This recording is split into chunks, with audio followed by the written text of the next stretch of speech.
तो नमस्ते प्रणाम, हम खेसारी लाल यादव और एक बहुत ही प्यारा हमार चैनल खुल रहल बा जना के नाम बा खेसारी मूवी। तो ऊपर वह सबके हमार मूवी के गाना, मूवी के ट्रेलर और मूवी भी और बहुत सारा चीज़, और सिर्फ हमारा ही ना बल्कि बहुत सारा लोग के ऊपर आई। तो एगो चैनल हम बहुत ही प्यारा खोलनी है ताकि अपना होम प्रोडक्शन की जौन भी चीज़ हुई वो सबके बीच में हम डाली और बेहतर से बेहतर चीज़ जौन होके हम करके और उनके बहुत ही बेहतर सिनेमा भी होके जौना कि हम अपना बैनर से बना के वो सबके बीच में दी और वो लोग के प्यार दी।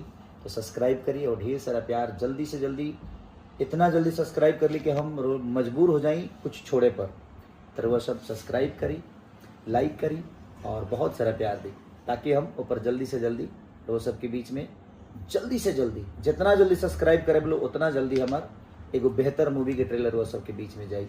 तो अपन प्यार और आशीर्वाद खेसारी मूवी के दे हम लोग और खेसारी के जगह देता नहीं लोग वहीं दे हम लोग। प्रणाम।